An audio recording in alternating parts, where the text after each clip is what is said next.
Hey family, welcome back to my desk. Listen, I know that if you clicked on this video, you are probably taking care of your parents or one of your parents, and also probably taking care of children as well. And you are caught in between literally responsibilities for two different generations. Well, today's conversation, I really want to unpack what it means to be a part of what's considered to be that sandwich generation, because there are different challenges, there are different things that you experience that right now no one in history, no generation in history has ever experienced it. So I want you to be encouraged by today's conversation. I also want you to be motivated by today's conversation. But then I'm also going to give some tips on what you can do if you do find yourself literally in the middle of being a caregiver for both your elders as well as the generation coming up behind you. So let's jump right inside the conversation, okay? First, let's put a name to your reality. The sandwich generation is a term for adults, often in their 30s to 50s, who are raising children while also caring for aging parents. According to Pew Research, 1 in 7 middle aged adults is providing financial support for both a child and a parent. And more than 50% of adults in their 40s are sandwiched between these two responsibilities. But here's the thing, no statistic can measure the weight of your heart. From doctor's appointments to diapers to school meetings and medication schedules, you're being pulled in two directions with one body. So here's a question. Who takes care of the one who's taking care of everyone else? This life in the middle can feel like you're constantly failing someone. When you're with your parents, you're wondering if your kids are okay. When you're with your kids, you're worrying about mom's blood pressure or dad's memory. But let's take a deep breath together, because the Word of God gives us insight and comfort to this generation. Inside the book of Exodus, the 20th chapter and the 12th verse, it says, "Honor your father and mother, so that your days may be long." Here's the thing, honoring them doesn't mean doing it all perfectly. It means showing up with love, even when it's hard. And Proverbs 22:6 tells us to train up a child in the way that they should go.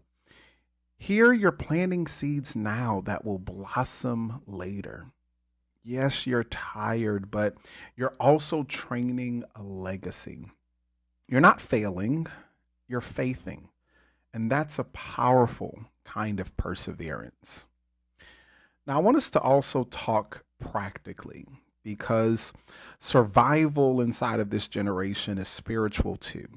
And there are three things, no, actually four things that I believe that you need in order to make it through carrying this weight without losing yourself.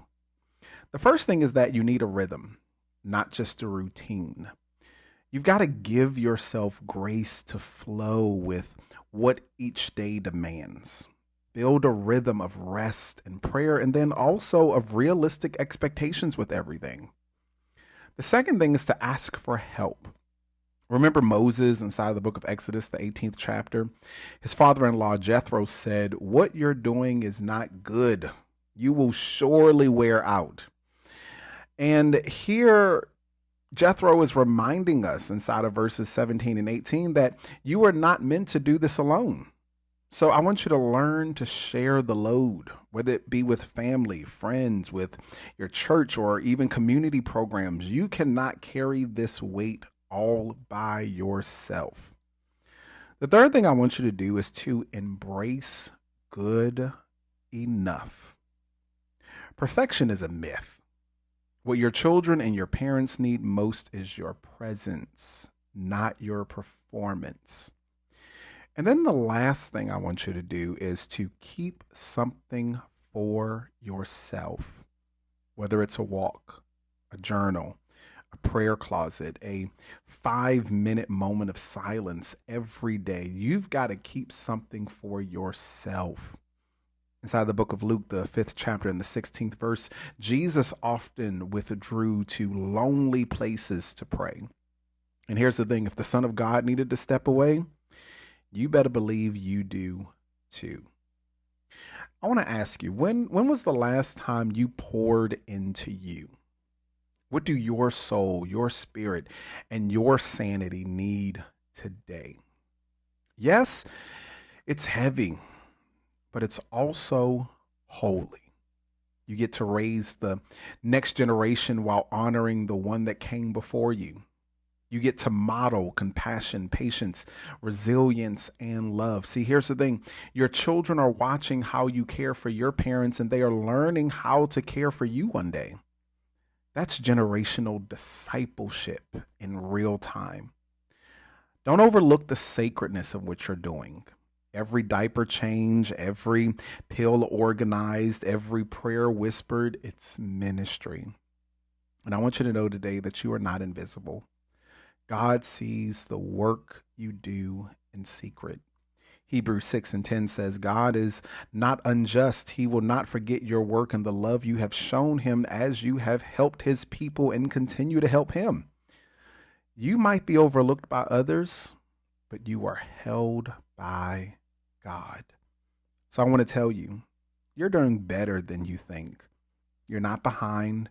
You're in the middle of a sacred assignment.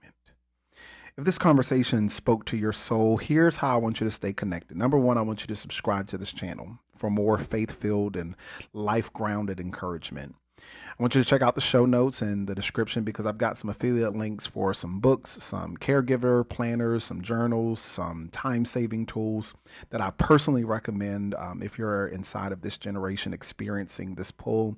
Of course, visit the store for soul care resources to help you while you're filling out these, priorities and things that will help you literally pour into yourself. Because here's the thing, you're not just surviving. You're also serving God through every act of care with your children and with your parents. This is Dr. Dandridge. Thank you for joining me at my desk. I want you to keep going because at the end of the day, God's got you, even if you find yourself in the middle.